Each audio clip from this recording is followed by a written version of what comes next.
तो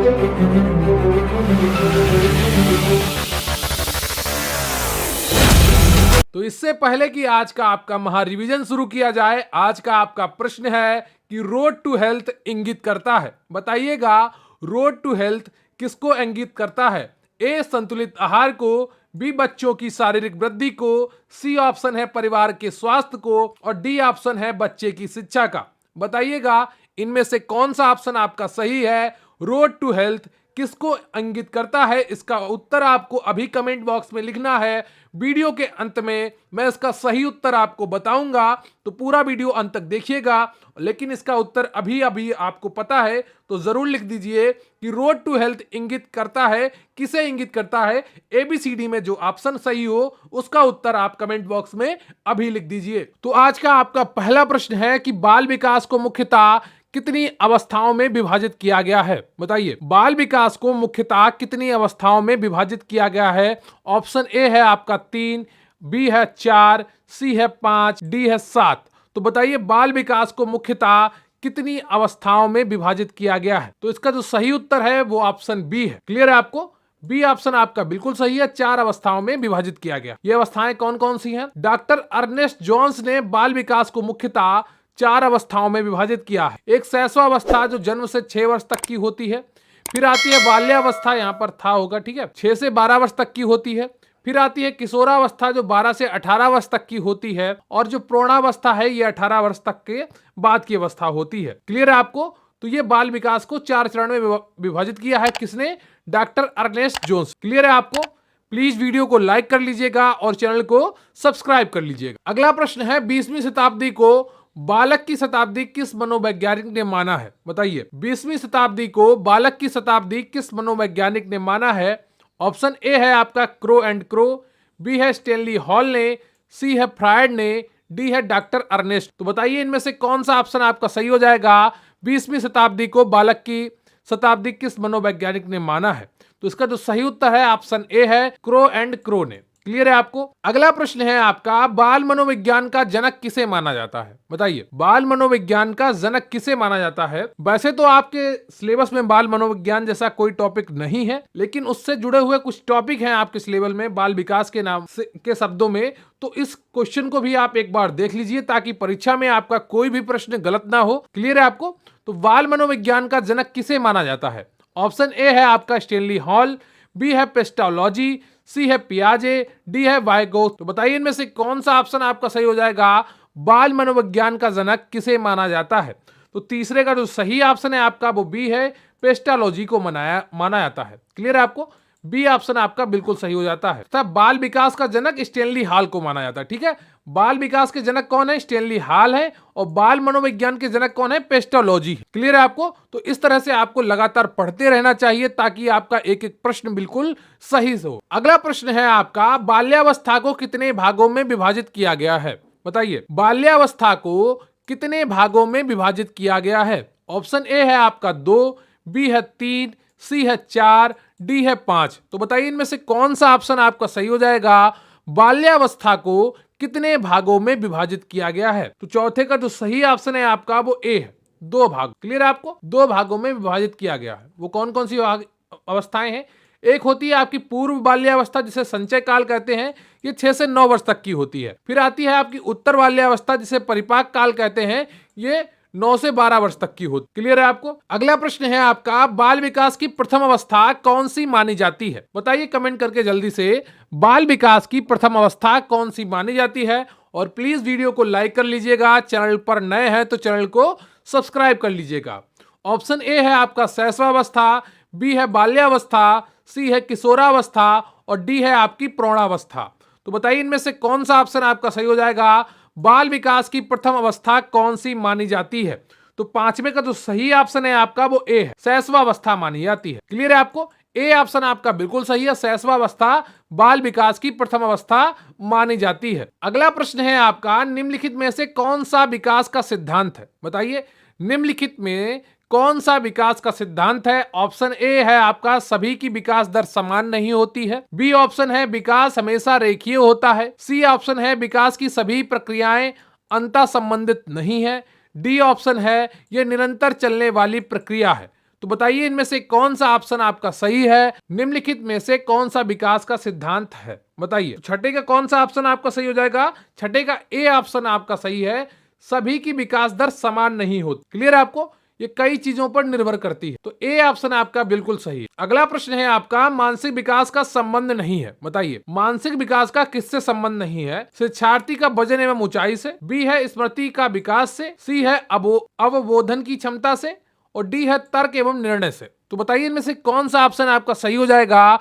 मानसिक विकास का संबंध नहीं है। तो बहुत ही आसान उत्तर है आपका सातवें। तो सातवें का ए ऑप्शन आपका बिल्कुल सही हो जाएगा, क्योंकि वजन और ऊंचाई ये तो फिजिकल है ना, ये शारीरिक चीजें हैं, मानसिक नहीं है। तो वजन और जो ऊंचाई है ये शारीरिक चीजें हैं, तो ए ऑप्शन आपका बिल्कुल सही है। व्यक्ति का वजन एवं ऊंचाई का संबंध शारीरिक विकास से संबंधित, जबकि शेष अन्य का संबंध मानसिक विकास से संबंधित। क्लियर है आपको? आपका अगला प्रश्न है, मनोविज्ञान शाला उत्तर प्रदेश के किस शहर में स्थित है, बताइए। मनोविज्ञान शाला उत्तर प्रदेश के किस शहर में स्थित? ऑप्शन ए है आपका लखनऊ, बी है इलाहाबाद, सी है आगरा, और डी है वाराणसी। तो बताइए इनमें से कौन सा ऑप्शन आपका सही हो जाएगा, बताइए जल्दी से। लखनऊ, इलाहाबाद, आगरा, वाराणसी। यहां पर ये प्रश्न पुराना है इसलिए इलाहाबाद लिखा है, वैसे यहां पर प्रयागराज होना चाहिए, इतना आप ध्यान रखिएगा। क्लियर है आपको? इलाहाबाद की जगह प्रयागराज लिखकर भी आ सकता है। बताइए मनोविज्ञान शाला उत्तर प्रदेश के किस शहर में स्थित? तो आठवें का जो सही ऑप्शन है आपका वो बी है, इलाहाबाद। क्लियर है आपको? बी ऑप्शन आपका बिल्कुल सही है। तो उत्तर प्रदेश में मनोविज्ञान शाला 1947 में प्रयागराज में स्थापित की गई थी। क्लियर आपको? देखिए उत्तर में प्रयागराज लिखा है, पर प्रश्न थोड़ा पुराना था तो इसलिए यहां पर इलाहाबाद ही लिखा रह गया है। क्लियर आपको? अगला प्रश्न है आपका, शिक्षा का अति महत्वपूर्ण उद्देश्य क्या है, बताइए। शिक्षा का अति महत्वपूर्ण उद्देश्य क्या है? आजीविका कमाना, बौद्धिक विकास करना, पढ़ना एवं लिखना सिखाना, बच्चों का सर्वांगीण विकास करना। तो बताइए शिक्षा का अति महत्वपूर्ण उद्देश्य क्या है? 9 का कौन सा ऑप्शन आपका सही हो जाएगा? तो 9 का जो सही ऑप्शन है आपका वो डी है, बच्चों का सर्वांगीण विकास करना। उसे आजीविका कमाना तो एक है ही, बौद्धिक विकास भी हो, पढ़ना एवं लिखना भी सीखे और अन्य चीजें भी सीखे, अर्थात उसका सर्वांगीण विकास हो, हर चीज वो सीखे। डी ऑप्शन आपका बिल्कुल सही है। शिक्षा के विभिन्न उद्देश्यों में बच्चों के सर्वांगीण विकास पर अत्यधिक बल दिया गया है। सर्वांगीण विकास के अंतर्गत जीवन के सभी आवश्यक पक्ष समाहित किए जाते हैं। क्लियर है आपको? और प्लीज वीडियो को लाइक कर लीजिएगा, चैनल को सब्सक्राइब कर लीजिएगा और वीडियो अंत तक देखा करिए। देखिए बहुत से लोग क्या करते हैं, वीडियो बीच में छोड़कर भाग जाते। परीक्षा हाल में भी उनसे बीच में ही छोड़ के भागने की नौबत आ जाएगी, क्योंकि वहां पर कुछ नहीं आ रहा होगा ऐसे लोगों को जो लगातार अधूरे काम करते। एग्जाम कैसे पूरा कर ले, जो पढ़ ही नहीं रहे हैं, जो क्लास को पूरा नहीं अटेंड करते हैं, जो पीडीएफ को पूरा नहीं पढ़ते हैं, वो किस तरह से अपनी तैयारी को पूरा करने का ख्वाब पाले बैठ। कम से कम क्लास को तो पूरा देखिए। नहीं पढ़ते हैं, बहुत से लोग कॉपी खोल के भी नहीं पढ़ते होंगे, किताबें भी नहीं खरीदी हों और क्लास को भी पूरा अटेंड नहीं करते हैं, फिर भी एक सपना पाले बैठे हैं, एक भ्रम में बैठे हैं कि उनका सिलेक्शन हो जाए। दुनिया को धोखा दे सकते हो पर खुद को तो धोखा नहीं दे सकते। आप खुद के प्रति ईमानदार बनना चाहिए। आपने सारे दिन में क्या किया, शाम को अपना आकलन करना जरूरी होता है, क्योंकि एक एक समय, एक एक क्षण आपके लिए बहुत ही महत्वपूर्ण है। अगला प्रश्न है आपका, विकास कभी ना समाप्त होने वाली प्रक्रिया है, यह विचार किससे संबंधित है, बताइए। ऑप्शन ए है आपका अंतः संबंध का सिद्धांत, दूसरा है निरंतरता का सिद्धांत, तीसरा है अंतःक्रिया का सिद्धांत, और डी है एकीकरण का सिद्धांत। विकास कभी ना समाप्त होने वाली प्रक्रिया है, यह विचार किससे संबंधित है? बहुत ही आसान उत्तर है। अगर आप में से बहुत से लोग इसका उत्तर दे पा रहे हैं तो कोई बड़ी बात नहीं होगी, लेकिन जो दे नहीं पा रहा है उसके लिए यह बहुत बड़ी बात, सोचने वाली बात है कि इतना आसान उत्तर वो नहीं दे पा रहा। विकास कभी ना समाप्त होने वाली प्रक्रिया है, यह विचार किससे संबंधित, बताइए। 10वें का कौन सा ऑप्शन आपका सही हो जाएगा? 10वें का बी ऑप्शन आपका सही हो जाएगा। क्लियर है आपको? निरंतरता का सिद्धांत। विकास शारीरिक एवं मानसिक सार्वभौमिक तथा निरंतर चलने वाली प्रक्रिया है। विकास कुछ नियमों के द्वारा प्रतिपादित होते रहते हैं। विकास की प्रक्रिया इस प्रकार है, एक तो आकार में परिवर्तन, दूसरा अनुपात में परिवर्तन, फिर रूपरेखा में परिवर्तन तथा गुण एवं मात्रा में परिवर्तन। क्लियर है आपको? तो इस तरह से विकास कार्य करता है। तो निरंतरता का सिद्धांत क्या कहता है? विकास कभी ना समाप्त होने वाली प्रक्रिया है। क्लियर है आपको? अगला प्रश्न है 11वां, अवधारणाओं का विकास मुख्य रूप से किसका हिस्सा है, बताइए। बौद्धिक विकास का, शारीरिक विकास का, सामाजिक विकास का, संवेगात्मक विकास का। तो बताइए इनमें से कौन सा ऑप्शन आपका सही हो जाएगा? अवधारणाओं का विकास मुख्य रूप से किसका हिस्सा है? तो 11वें का जो सही ऑप्शन है आपका वो कौन सा है, बताइए जल्दी। तो 11वें का जो सही ऑप्शन है आपका वो ए है, बौद्धिक विकास। क्लियर है आपको? जो अवधारणाओं का विकास मुख्य रूप से बौद्धिक विकास का हिस्सा है। बहुत से लोग अवधारणा बना लेते, जैसे अभी बहुत से लोग एक अवधारणा बनाकर बैठे हैं कि शॉर्ट लिस्टिंग आ जाएगी, उसके बाद हम पूरा सिलेबस तैयार कर लें। लेकिन उनको ये नहीं पता है कि जब शॉर्ट लिस्टिंग आ जाएगी और जब सिलेबस पलटने बैठेंगे तो इतना डर बैठ जाएगा अंदर कि ना तो कुछ कवर कर पाएंगे और ना ही कुछ छोड़। अवधारणाओं का विकास बौद्धिक विकास से संबंधित, यह मनुष्य के समस्याओं एवं समाधान की परिपक्वता पूर्वक समझ को विकसित करने में सहायता करता है। क्लियर है आपको? तो ए ऑप्शन आपका बिल्कुल सही। अगला प्रश्न है आपका, मनोवैज्ञानिक के अनुसार बाल विकास की कौन सी अवस्था सबसे जटिल व कठिन है? बताइए, मनोवैज्ञानिकों के अनुसार बाल विकास की कौन सी अवस्था सबसे जटिल व कठिन है? ऑप्शन ए है आपका शैशवावस्था, बी है किशोरावस्था, सी है बाल्यावस्था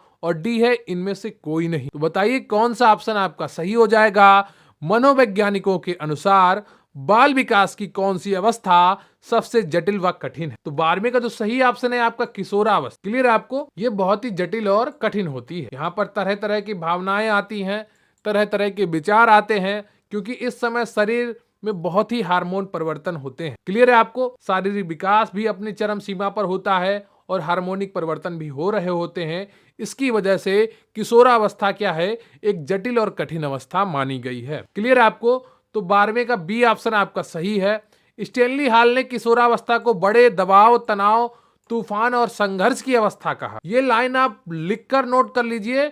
मुझे 99% लग रहा है कि ये लाइन आपके परीक्षा में किसी ना किसी सवाल में रखी होगी। स्टेनली हॉल ने किशोरावस्था को बड़े दबाव, तनाव, तूफान और संघर्ष की अवस्था कहा है। किशोरावस्था में क्रमिक विकास तथा त्वरित विकास के लक्षण प्रदर्शित होते हैं। अगला प्रश्न है आपका, बाल विकास का अध्ययन क्षेत्र है। बताइए, बाल विकास का अध्ययन क्षेत्र कौन सा है, वो आपको पहचानना है। ऑप्शन ए है आपका मानवीय सामर्थ्यों में परिवर्तन का परीक्षण करता है, बी जीवन अवधि के दौरान व्यवहार की व्याख्या ढूंढेगा, बच्चों की वयस्क तथा वरिष्ठ नागरिकों के साथ तुलना करेगा, किसी बच्चे के संज्ञानात्मक, सामाजिक तथा दूसरे सामर्थ्यों के क्रमिक विकास के लिए उत्तरदायी होगा। तो बाल विकास का अध्ययन क्षेत्र क्या है, आप बताइए। 13वें का कौन सा ऑप्शन आपका सही हो जाएगा? तो 13वें का जो सही ऑप्शन है आपका वो डी है। क्लियर? आप डी ऑप्शन। अगला प्रश्न है आपका, किसी बच्चे के वृद्धि और विकास का अध्ययन करने की सर्वोत्तम विधि क्या है? बताइए, किसी बच्चे की वृद्धि और विकास का अध्ययन करने की सर्वोत्तम विधि क्या है? ऑप्शन ए है आपका विकासात्मक विधि, बी है तुलनात्मक विधि, सी है सांख्यिकी विधि, डी है मनोविश्लेषणात्मक विधि। तो इनमें से कौन सा ऑप्शन आपका सही हो जाएगा? किसी बच्चे की वृद्धि और विकास का अध्ययन करने की सर्वोत्तम विधि है। तो 14वें का कौन सा ऑप्शन आपका सही हो जाएगा? 14वें का ए ऑप्शन आपका सही है, विकासात्मक विधि। क्लियर है आपको? बच्चे की वृद्धि और विकास का अध्ययन करने की सर्वोत्तम विधि विकासात्मक विधि है। विकासात्मक विधि में बच्चों के शारीरिक, मानसिक, संवेगात्मक, भाषात्मक तथा सामाजिक पक्षों का अध्ययन किया जाता है। क्लियर है आपको? निम्नलिखित में कौन सा विकास का सिद्धांत नहीं है? बताइए। एकीकरण का सिद्धांत, विविधता का सिद्धांत, निरंतरता का सिद्धांत, विशिष्ट से सामान्य क्रियाओं का सिद्धांत। तो बताइए इनमें से कौन सा ऑप्शन आपका सही हो जाएगा? निम्नलिखित में से कौन सा विकास का सिद्धांत नहीं है? तो 15वें का जो सही ऑप्शन है आपका वो डी है। क्लियर है आपको? डी ऑप्शन आपका बिल्कुल सही है, विशिष्ट से सामान्य क्रियाओं का सिद्धांत। तो विकास के सिद्धांत कौन कौन से हैं उनको देख लेते हैं एक बार संक्षिप्त। एक है आपका समान प्रतिमान का सिद्धांत, विकास की दिशा का सिद्धांत, निरंतरता का सिद्धांत, ये आपके लिए मोस्ट इंपॉर्टेंट है, इसको जरूर पढ़ लीजिएगा। भिन्नता का सिद्धांत, पूर्वानुमान का सिद्धांत, सामान्य से विशिष्ट क्रियाओं का सिद्धांत, एकीकरण का सिद्धांत, वर्तुलाकार बनाम रेखीय प्रकृति का सिद्धांत, ये भी इंपॉर्टेंट है। व्यक्तिगत भिन्नता का सिद्धांत, अंतर संबंधित विकास का सिद्धांत, ये व्यक्तिगत भिन्नता का सिद्धांत, ये भी इंपॉर्टेंट है 9। और शरीर के विभिन्न अंगों के विकास की गति से भिन्नता का सिद्धांत। क्लियर है आपको? तो ये रहे विकास के विभिन्न सिद्धांत। अगला प्रश्न है आपका, विकास एक प्रक्रिया है, खंडित प्रक्रिया है, निरंतर प्रक्रिया है, पूर्ण प्रक्रिया है, अपूर्ण प्रक्रिया है। अगर आपने अभी तक सभी प्रश्न सही से सुने हैं या देखे हैं तो निश्चित रूप से आप इसका उत्तर दे रहे होंगे। बताइए 16वें का कौन सा ऑप्शन आपका सही हो जाएगा? जल्दी से बताइए। 16वें का जो सही ऑप्शन है आपका वो बी है, निरंतर। क्लियर है आपको? विकास की निरंतरता का सिद्धांत आपने अभी सुना है, तो बी ऑप्शन आपका बिल्कुल सही है। क्लियर है? विकास एक निरंतर चलने वाली प्रक्रिया है जो जन्म से मृत्यु तक निरंतर चलती रहती है। स्किनर के अनुसार विकास प्रक्रियाओं की निरंतरता का सिद्धांत है, व्यक्ति में कोई आकस्मिक परिवर्तन नहीं होता है। क्लियर है आपको? अगला प्रश्न है आपको, रीढ़ की हड्डी हृदय से पूर्व विकसित होती है, यह निम्न प्रवृत्ति के संचालन के कारण होता है। बताइए किस कारण रीढ़ की हड्डी हृदय से पूर्व विकसित होती है? ऑप्शन ए है आपका सामान्य से विशिष्ट तक, बी है सिफेलोकार्डल, सी है प्रोक्सिमोडिस्टल और डी है आपका भाग से संपूर्ण तक। तो बताइए इनमें से कौन सा ऑप्शन आपका सही हो जाएगा 17वें? तो 17वें का जो सही ऑप्शन है आपका वो सी है, प्रोक्सिमोडिस्टल। तो रीढ़ की हड्डी हृदय से पूर्व विकसित होती है, यह सामीप्यता की प्रवृत्ति के संचालन के कारण होता है। यह प्रवृत्ति वृद्धि तथा विकास निकट से दूर की ओर के क्रम का अनुसरण करता है। क्लियर है आपको? तो सामीप्यता की प्रवृत्ति का कारण होता है। अगला प्रश्न है आपका, मानव विकास का अध्ययन करने के लिए किस आनुवांशिक विधि का प्रयोग किया जा सकता है? बताइए 18वें का कौन सा ऑप्शन आपका सही हो जाएगा? मानव विकास का अध्ययन करने के लिए किस आनुवांशिक विधि का प्रयोग किया जा सकता है? ऑप्शन ए है आपका क्षैतिज, बी है लंबवत, क्षैतिज और लंबवत दोनों, इनमें से कोई नहीं। तो 18वें का कौन सा ऑप्शन आपका सही है? जल्दी से बताइए। 18वें का सी ऑप्शन आपका सही, क्षैतिज और लंबवत दोनों। क्लियर है आपको? अगला प्रश्न है आपका, निम्न में से कौन सा एक सही क्रम है? ऑप्शन ए है आपका अंडाणु शुक्राणु ब्लास्टोसिस्ट युग्मनज, बी है ब्लास्टोसिस्ट अंडाणु शुक्राणु युग्मनज, सी है ब्लास्टोसिस्ट युग्मनज अंडाणु शुक्राणु या अंडाणु शुक्राणु युग्मनज ब्लास्टोसिस्ट। बताइए इनमें से कौन सा ऑप्शन आपका सही है? ये निषेचन की प्रक्रिया आपसे पूछ रहा है, इनमें से कौन सा ऑप्शन आपका सही हो? तो इसका जो सही ऑप्शन है आपका 19 का वो डी है। स्त्रियों में सबसे पहले अंडाणु बनता है, फिर वहां पर शुक्राणु आता है, फिर युग्मनज बनता है दोनों के संपर्क से, फिर ब्लास्टोसिस्ट बनता है। क्लियर है आपको? तो डी ऑप्शन आपका बिल्कुल सही। अगला प्रश्न है आपका, पियाजे के संज्ञानात्मक विकास के 4 चरणों में कौन सा सम्मिलित नहीं है? बताइए पियाजे के संज्ञानात्मक विकास के 4 चरणों में कौन सा चरण सम्मिलित नहीं है? ऑप्शन है इंद्रिय गामक अवस्था, दूसरा है पूर्व संक्रियात्मक अवस्था, तीसरा है उत्तर संक्रियात्मक अवस्था और डी है आपका अमूर्त संक्रियात्मक अवस्था। तो एबीसीडी में कौन सा ऑप्शन आपका सही हो जाएगा? जल्दी से बताइए कमेंट करके। पियाजे के संज्ञानात्मक विकास के 4 चरणों में कौन सा सम्मिलित नहीं है? तो 20 का जो सही ऑप्शन है आपका वो सी है, उत्तर संक्रियात्मक अवस्था। क्लियर है आपको? तो पियाजे के संज्ञानात्मक के 4 चरण है। कौन कौन से संज्ञानात्मक विकास के इनके 4 चरण? संवेदनात्मक गामक इंद्रिय गामक अवस्था, क्लियर है आपको, ये 0 से 2 वर्ष तक की होती है। फिर है पूर्व संक्रियात्मक अवस्था, ये 207 वर्ष तक की होती है। फिर है अमूर्त संक्रियात्मक अवस्था, ये 7 से 11 वर्ष तक की होती है।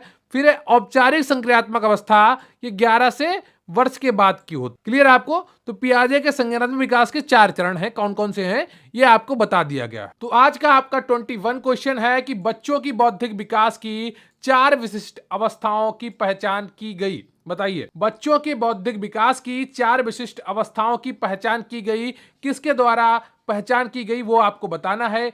एरिकसन द्वारा, स्किनर द्वारा, पियाजे द्वारा, कोहल वर्ग द्वारा। तो बताइए एबीसीडी में कौन सा ऑप्शन आपका सही हो जाएगा? बच्चों की बौद्धिक विकास की 4 विशिष्ट अवस्थाओं की पहचान की गई। तो 21 का कौन सा ऑप्शन आपका सही हो जाएगा? 21 का सी ऑप्शन आपका सही। क्लियर आपको? पियाजे द्वारा की गई, सी ऑप्शन आपका बिल्कुल सही है। तो पियाजे ने बच्चों की बौद्धिक विकास की 4 विशिष्ट अवस्थाओं की पहचान की है। क्लियर है आपको? ये आपको कल बताया भी गया था कौन कौन सी 4 विशिष्ट अवस्थाएं थी। अगला प्रश्न है आपका, कोहल वर्ग के अनुसार बच्चे सीखते हैं संज्ञानात्मक विकास के चरण, शारीरिक विकास के चरण, संवेगात्मक विकास के चरण या नैतिक विकास के चरण। बताइए कौन सा ऑप्शन आपका सही हो जाएगा? कोहल वर्ग के अनुसार बच्चे सीखते हैं, तो बच्चे क्या सीखते हैं कोहल वर्ग के अनुसार? ऑप्शन ए है आपका संज्ञानात्मक विकास के चरण, बी है शारीरिक विकास के चरण, सी है संवेगात्मक विकास के चरण और डी है आपका नैतिक विकास के चरण। तो 22 का कौन सा ऑप्शन आपका सही हो जाएगा? 22 का डी ऑप्शन आपका सही है, नैतिक विकास के चरण सीखते हैं। क्लियर है आपको? डी ऑप्शन आपका बिल्कुल सही है। कोहल वर्ग ने 10 से 16 वर्ष तक के बच्चों में नैतिक विकास के चरणों का अध्ययन करके अपना नैतिक विकास का सिद्धांत प्रस्तुत किया, जिसकी 3 प्रमुख अवस्थाएं होती हैं। अगर आपसे प्रश्न पूछ लिया जाए नैतिक विकास का सिद्धांत किसने प्रस्तुत किया, तो उत्तर आपका हो जाएगा कोहल वर्ग। क्लियर आपको? क्या उत्तर हो जाएगा? कोहल वर्ग। तो पूर्व परंपरागत स्तर यानी कि प्राक रूढ़िगत स्तर, परंपरागत स्तर यानी कि रूढ़गत नैतिक स्तर, उत्तर रूढ़िगत स्तर, परंपरागत अवस्था में बालक की नैतिकता बाह्य कारकों के द्वारा निर्धारित होती है। क्लियर है आपको? तो यहां पर ये तीसरा ये यहां पर कंप्लीट हो जाता है। फिर आगे ये लाइन है, परंपरागत अवस्था में बालक की नैतिकता बाह्य कारकों द्वारा निर्धारित होती है। क्लियर है आपको। अगला प्रश्न है आपका, भाषा के विकास में आंतरिक भाषण की अवधारणा किसके द्वारा आरंभ की गई थी? बताइए कौन सा ऑप्शन आपका सही हो जाएगा। भाषा के विकास में आंतरिक विकास की अवधारणा किसके द्वारा प्रारंभ की गई? ऑप्शन ए है आपका पियाजे द्वारा, बी है चोम्स्की द्वारा, सी है वाइगोत्स्की द्वारा, डी है स्कीनर द्वारा। तो बताइए इनमें से कौन सा ऑप्शन आपका सही हो जाएगा। भाषा के विकास में आंतरिक भाषण की अवधारणा किसके द्वारा आरंभ की गई थी? ए पियाजे, बी चोम्स्की, सी वाइगोत्स्की, डी स्कीनर। तो 23 का कौन सा ऑप्शन आपका सही हो जाएगा? 23 का सी ऑप्शन आपका बिल्कुल सही है, वाइगोत्स्की द्वारा। क्लियर है आपको। फोकस बनाकर पढ़ते रहिए और प्लीज वीडियो को लाइक कर लीजिएगा, चैनल को सब्सक्राइब कर लीजिएगा। क्लियर है आपको। आप बहुत अच्छे से पढ़ाई कर रहे हैं। बहुत से लोगों के मैं मॉक टेस्ट के कमेंट्स में रिजल्ट पढ़ता हूं तो मुझे बड़ी प्रसन्नता होती जब आपके प्रश्न काफी ज्यादा सही हो रहे होते हैं। 70 से % ऊपर जिनके भी सही हो रहे हैं उनकी बहुत अच्छी तैयारी है। 50-60 वाले भी 70 से 80 तक पहुंच सकते हैं, लेकिन उसके लिए आपको लगातार मेहनत करनी होगी, लगातार रिवीजन करते रहना होगा अपने एग्जाम तक। क्लियर है आपको। भाषा के विकास के सिद्धांत में आंतरिक भाषण की अवधारणा वाइगोत्स्की द्वारा आरंभ की गई थी। इनके अनुसार बालक अपने व्यवहार को नियोजित एवं निर्देशित करने के लिए भाषा का प्रयोग करता है। साथ ही साथ सभी बालक अपने अंदर आत्म वार्तालाप की आदत बना लेते हैं। क्लियर है आपको। तो भाषा के विकास के सिद्धांत में आंतरिक भाषण की अवधारणा वाइगोत्स्की द्वारा आरंभ की गई थी। इनके अनुसार बालक अपने व्यवहार को नियोजित एवं निर्देशित करने के लिए भाषा का प्रयोग करता है। साथ ही साथ सभी बालक अपने अंदर आत्म वार्तालाप की आदत बना लेते हैं। क्लियर है आपको। तो सी ऑप्शन आपका बिल्कुल सही है, वाइगोत्स्की। अगला प्रश्न है आपका, संविधान के किस संशोधन में से शिक्षा का एक मौलिक अधिकार बन गया है? बताइए। देखिए ये आपका सिलेबस से जुड़ा हुआ प्रश्न नहीं है, लेकिन बाल विकास आपके में है, ठीक है, और ये बालकों की शिक्षा से जुड़ा हुआ प्रश्न है, इसलिए यहां पर ये रखा गया है। हो सकता है एग्जामिनर इधर उधर से थोड़ा बहुत प्रश्न पूछ ले, पेपर को थोड़ा आउट ऑफ सिलेबस बनाने के लिए या थोड़ा कठिन बनाने के लिए। बताइए संविधान के किस संशोधन से शिक्षा एक मौलिक अधिकार बन गया है? ऑप्शन ए है आपका 86वां संविधान संशोधन, बी है 25वां संविधान संशोधन, सी है 52वां संविधान संशोधन और डी है आपका 22वां संविधान संशोधन। तो बताइए इनमें से कौन सा ऑप्शन आपका सही हो जाएगा। संविधान के किस संशोधन से शिक्षा एक मौलिक अधिकार बन गया? तो 24 का जो सही ऑप्शन है आपका वो ए है। 86वां संविधान संशोधन हुआ था जिसके द्वारा अनुच्छेद 21A जोड़ा गया। क्या जोड़ा गया? 21A या का कहें, ठीक है, या हम इसको का भी कह सकते। तो यह अनुच्छेद जोड़ा गया था। क्लियर है आपको। तो भारतीय संविधान का 86वां संविधान संशोधन अधिनियम 2002 शिक्षा के मौलिक अधिकार से संबंधित, जिसमें अनुच्छेद 21 का के अनुसार राज्य को 6 से 14 वर्ष के सभी बच्चों को निःशुल्क तथा अनिवार्य शिक्षा उपलब्ध करानी होगी। क्लियर है आपको। अगला प्रश्न है आपका, प्रगतिशील शिक्षा के जनक के रूप में याद किए जाने वाले सिद्धांतकार कौन है? बताइए। प्रगतिशील शिक्षा के जनक के रूप में याद किए जाने वाले सिद्धांतकार कौन है? फेडरिक फ्रोबेल है, जॉन डेवी है, जीन पियाजे है, ग्राहम गिब्स। बताइए एबीसीडी में कौन सा ऑप्शन आपका सही हो जाएगा। प्रगतिशील शिक्षा के जनक के रूप में याद किए जाने वाले सिद्धांतकार कौन है? बताइए। तो 25 का जो सही ऑप्शन है आपका वो बी है, जॉन डेवी है। कौन है? जॉन डेवी है प्रगतिशील शिक्षा के जनक। क्लियर है आपको। तो ये चीजें आपके लिए याद रखने की वाली हैं। जैसे ये पूछ लिया प्रगतिशील शिक्षा का जनक, तो ऐसे टॉपिक जो होते हैं वो वन लाइनर जो प्रश्न होते हैं वो आपके लिए बहुत महत्वपूर्ण हो जाते हैं। क्लियर है आपको। जॉन डेवी संयुक्त राज्य अमेरिका के एक मनोवैज्ञानिक एवं शिक्षाविद थे। वे प्रगतिशील शिक्षा के जनक के रूप में जाने जाते हैं। क्लियर है आपको। आपका अगला प्रश्न है, प्रायः बालकों की बुद्धि का मापन किया जाता है। तो बताइए प्रायः बालकों की बुद्धि का मापन किससे किया जाता है? अवाचिक समूह बुद्धि परीक्षणों के द्वारा, वाचिक समूह बुद्धि परीक्षणों के द्वारा, अवाचिक व्यक्तिगत बुद्धि परीक्षणों के द्वारा, वाचिक व्यक्तिगत बुद्धि परीक्षणों के द्वारा। तो बताइए इनमें से कौन सा ऑप्शन आपका सही हो जाएगा। प्रायः बालकों की बुद्धि का मापन किया जाता है। तो 26 का कौन सा ऑप्शन आपका सही हो जाएगा। 26 का ए ऑप्शन आपका बिल्कुल सही है, अवाचिक समूह बुद्धि परीक्षणों के द्वारा। क्लियर है आपको। तो ए ऑप्शन आपका बिल्कुल सही है।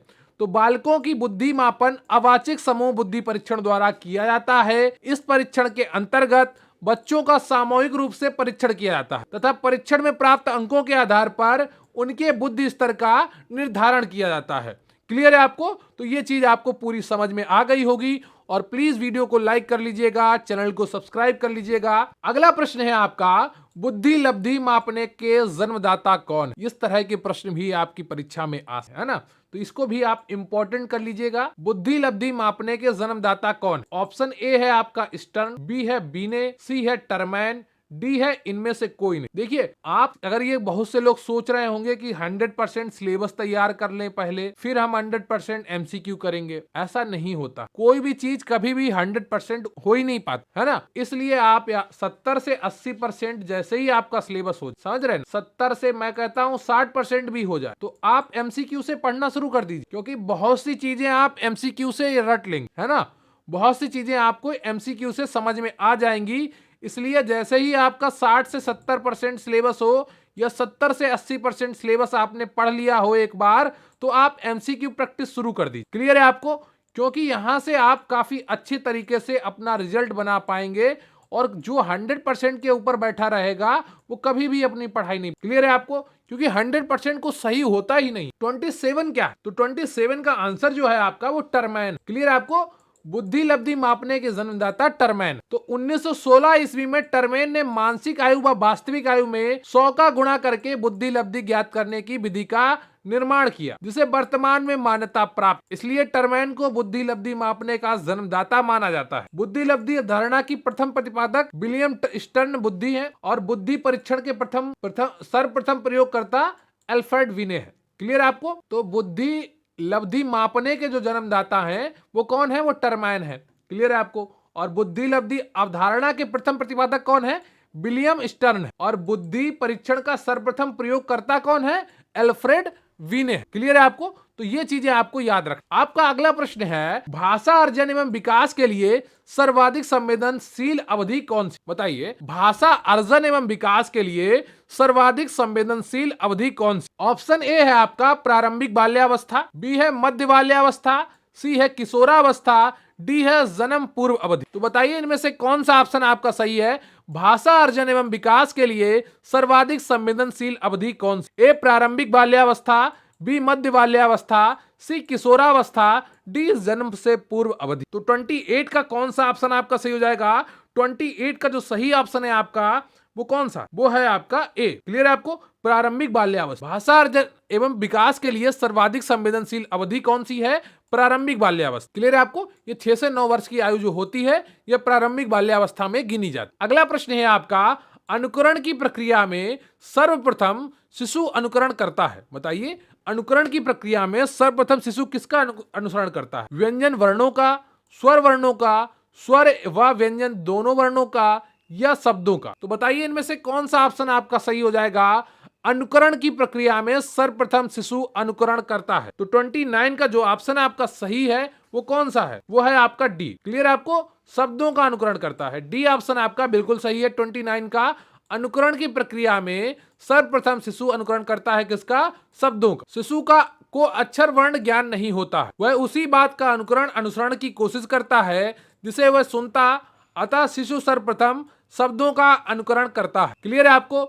आपका अगला प्रश्न है, बच्चा किस उम्र में भाषा की समझ दिखाना शुरू करता है? बताइए, बच्चा किस उम्र में भाषा की समझ दिखाना शुरू करता है? ऑप्शन ए है आपका जन्म से ही, बी है 3 महीने पर, सी है 6 महीने पर और डी है 1 वर्ष। तो बताइए इनमें से कौन सा ऑप्शन आपका सही हो जाएगा? बच्चा किस उम्र में भाषा की समझ दिखाना शुरू कर देता है? बताइए। तो 30 का जो सही ऑप्शन है आपका वो सी है। क्लियर है आपको? 6 महीने। तो बच्चा 5-6 महीने पर भाषा की समझ दिखाना शुरू कर देता है।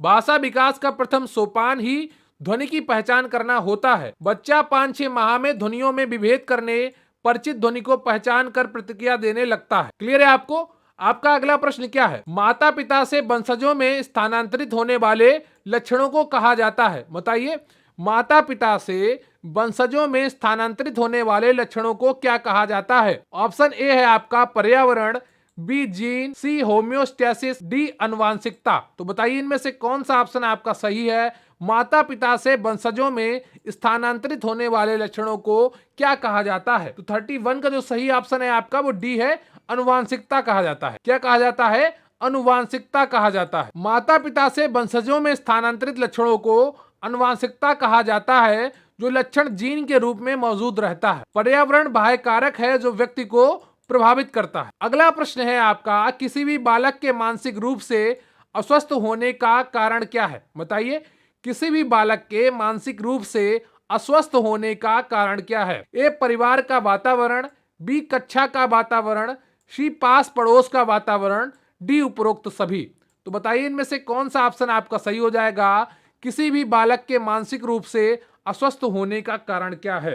तो 32 का जो सही ऑप्शन है आपका वो डी है, उपरोक्त सभी। क्लियर है आपको? डी ऑप्शन आपका बिल्कुल सही है, उपरोक्त सभी। तो बालक के मानसिक रूप से अस्वस्थ होने के अनेक कारण हो सकते हैं, जैसे व्यक्तिगत, पारिवारिक, सामाजिक, आर्थिक व शारीरिक आदि। अगला प्रश्न है आपका, वातावरण वह बाहरी शक्ति है जो हमें प्रभावित करती है, यह किसका कथन है? बताइए, वातावरण वह शक्ति है, वह बाहरी शक्ति है जो हमें प्रभावित करती है, यह किसका कथन है? ए वुडवर्थ का, बी रॉस का, सी एनास्टसी का, डी इनमें से कोई नहीं। तो बताइए इनमें से कौन सा ऑप्शन आपका सही हो जाएगा?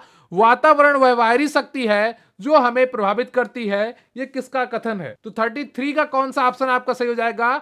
बी ऑप्शन आपका बिल्कुल सही हो जाएगा। रास महोदय ने कहा, वातावरण के विभिन्न पक्ष व्यक्तियों एवं जीव जगत को प्रभावित करते हैं। व्यक्ति धीरे धीरे वातावरण को समायोजित कर लेता है। बी ऑप्शन आपका बिल्कुल सही है। अगला प्रश्न है आपका, प्रकृति पोषण विवाद किससे संबंधित है? बताइए, प्रकृति पोषण विवाद किससे संबंधित है? ए अनुवांशिकी एवं वातावरण से, बी व्यवहार एवं वातावरण से, सी वातावरण एवं जीव विज्ञान से, डी वातावरण एवं पालन पोषण से। तो बताइए इनमें से कौन सा ऑप्शन आपका सही है? प्रकृति पोषण विवाद किससे संबंधित है? तो 34 का जो सही ऑप्शन है आपका वो सी है। क्लियर है आपको? सी ऑप्शन आपका बिल्कुल सही है, वातावरण एवं जीव विज्ञान। प्रकृति पोषण विवाद का विपर्यास जैविकीय विशिष्टताएं या वंशानुक्रम सूचनाएं हैं, अतः इसका प्रत्यक्ष संबंध वातावरण एवं जीव विज्ञान से। अगला प्रश्न है आपका, बालक का प्रारंभिक विकास मुख्यतः किस पर निर्भर करता है? बताइए, बालक का प्रारंभिक विकास मुख्यतः किस पर निर्भर करता है? बहुत ही आसान प्रश्न है आपके लिए, बहुत ही आसानी से आप इसका उत्तर दे पाएंगे।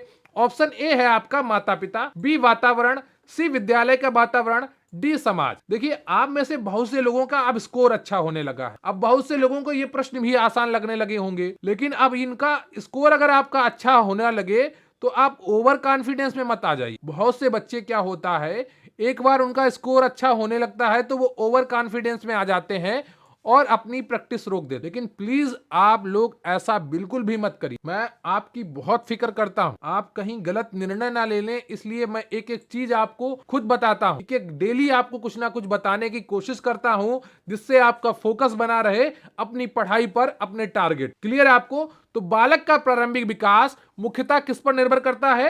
तो 35 का जो सही ऑप्शन है आपका वो ए, माता पिता पर निर्भर करता है, फिर परिवार पर निर्भर करता है, फिर वातावरण पर निर्भर करता है, फिर समाज पर निर्भर करता है, फिर विद्यालय के वातावरण पर निर्भर करता है। सबसे पहले किस पर निर्भर करता है? माता पिता। बालक का प्रारंभिक विकास उसके माता पिता का प्रभाव पड़ता है, इसलिए माता पिता को बालक का प्रथम शिक्षक माना जाता है। क्लियर है आपको? अगला प्रश्न है आपका, वृद्धि को प्रभावित करने वाले कारक कौन से हैं? ऑप्शन ए है आपका पर्यावरण, बी स्वास्थ्य, सी आहार, डी ये सभी। बताइए, वृद्धि को प्रभावित करने वाले कारक कौन से हैं? बहुत ही आसान उत्तर होगा इसका आपके लिए। तो बताइए इनमें से कौन सा ऑप्शन आपका सही हो जाएगा? कई बार आप वृद्धि और विकास के चैप्टर को पढ़ चुके हैं, उनसे जुड़े हुए प्रश्नों को कर चुके हैं, तो उम्मीद करता हूं आप इसका उत्तर बिल्कुल सही बता रहे होंगे। तो 36 का कौन सा ऑप्शन आपका सही हो जाएगा? 36 का डी ऑप्शन आपका। ये सभी पर्यावरण भी प्रभावित करता है। क्लियर है आपको? जैसे पहाड़ों पर पर्यावरण दूसरा होता है तो वहां के लोगों की हाइट थोड़ी कम होती है ना, और अपने जो दिल्ली, उत्तर प्रदेश यहाँ पर आ जाते हैं तो यहाँ का वातावरण अलग होता है, यहाँ पर हाइट ज्यादा होती। क्लियर है आपको? ऐसे ही वेस्ट इंडीज की तरफ आप जाएंगे तो वहां पर बहुत ज्यादा हाइट वाले लोग होते हैं, है ना। तो वृद्धि को प्रभावित करने वाले कारक कौन से हैं? पर्यावरण महत्वपूर्ण है, स्वास्थ्य भी है, अगर किसी को पोलियो हो गया, बीमारी लग गई, तो वो कैसे वृद्धि कर पाएगा। आहार है कि सही से खाने को ही नहीं मिला तो भी उसकी वृद्धि प्रभावित होगी। तो ये सभी कारण है। क्लियर है आप? अगला प्रश्न है आपका, गर्भ में बालक को विकसित होने में कितने दिन लगते हैं? बताइए। देखिए, आपने पिछले एक प्रश्न किया होगा जिसमें 266 ऑप्शन था।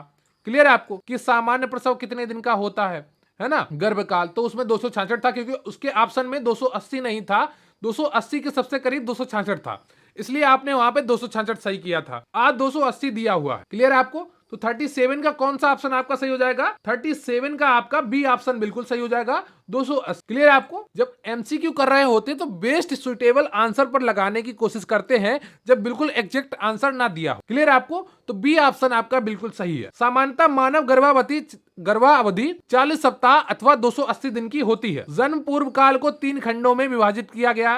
पहली होती है डिंबावस्था, फिर होती है पिंडावस्था और फिर आती है भ्रूणावस्था। क्लियर है आपको? आपका अगला प्रश्न है, गर्भस्थ शिशु में संवेदनशीलता का विकास प्रारंभ होता है। बताइए, गर्भस्थ शिशु में संवेदनशीलता का विकास प्रारंभ होता है सिर से, पैर से, हाथ से या संपूर्ण शरीर से? बताइए किस तरह से गर्भस्थ शिशु में संवेदनशीलता का विकास प्रारंभ होता है? उसके सिर से या पैर से या हाथ से या संपूर्ण शरीर से? 38 का जो सही ऑप्शन है आपका वो ए है, सिर से होता है। क्लियर है आपको?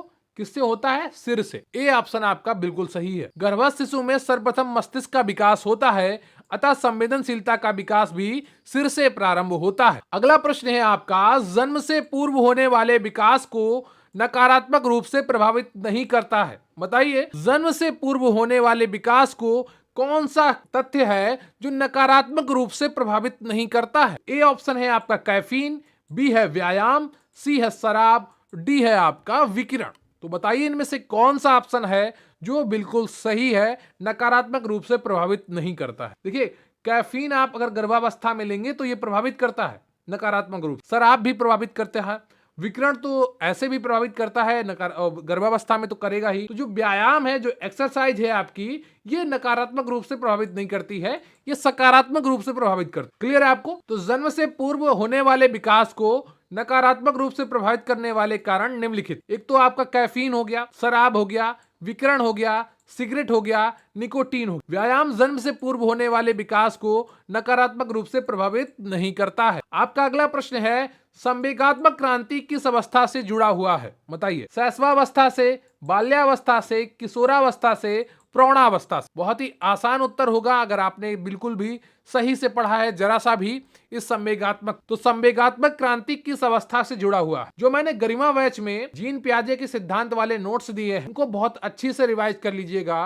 वो बहुत ही इंपॉर्टेंट टॉपिक है और वो आपकी परीक्षा में आएगा। क्लियर है आपको? बहुत अच्छे नोट्स आपको दिए गए हैं गरिमा बैच में, तो उसे आप बहुत अच्छे से पढ़िएगा। क्लियर है आपको? तो 40वें का कौन सा ऑप्शन आपका सही हो जाएगा? 40वें का सी ऑप्शन आपका बिल्कुल सही हो जाएगा, किशोरावस्था। क्लियर है आपको? सी ऑप्शन आपका बिल्कुल सही है। तो संवेगात्मक क्रांति का अर्थ है संवेगों में पूर्ण परिवर्तन तथा नए संवेगों का पूर्ण स्थापन। क्लियर है आपको? इस प्रकार का परिवर्तन किशोरावस्था की मुख्य विशेषता है, इसलिए स्टैनली हॉल के अनुसार किशोरावस्था संघर्ष, तनाव, तूफान एवं विरोध की अवस्था है। क्लियर है आपको? तो ये रहा आपका पूरा 40वां क्वेश्चन। क्लियर है आप? तो बात करते हैं अब आज के प्रश्न के उत्तर की। आज का आपका प्रश्न है, रोड टू हेल्थ इंगित करता है। तो इसके ऑप्शन थे, ए संतुलित आहार, बी बच्चों की शारीरिक वृद्धि, सी ऑप्शन था परिवार का स्वास्थ्य और डी ऑप्शन था बच्चे की शिक्षा। तो बताइएगा इनमें से कौन सा ऑप्शन आपका सही है? तो इसका जो सही ऑप्शन है आपका वो कौन सा है? वो बी ऑप्शन आपका बिल्कुल सही है। आप में से काफी लोगों ने इसका सही उत्तर दिया है, बच्चों की शारीरिक वृद्धि। क्लियर आपको? बी ऑप्शन आपका बिल्कुल सही है। रोड टू हेल्थ इंगित करता है बच्चों की शारीरिक वृद्धि। क्लियर है आपको? तो रोड टू हेल्थ बच्चों की शारीरिक वृद्धि को इंगित करता है। इसके तहत एक कार्ड दिया जाता है जिसमें प्रतिरक्षण तथा वृद्धि दर संबंधी रिकॉर्ड होता है। क्लियर आपको? तथा यह जन्म से 5 वर्ष तक के बच्चों की शारीरिक वृद्धि के निगरानी में सहायक होता है। क्लियर आपको? तो ये प्रश्न आपको पूरा क्लियर हो गया होगा। रोड टू हेल्थ इंगित करता है बच्चों की शारीरिक वृद्धि को।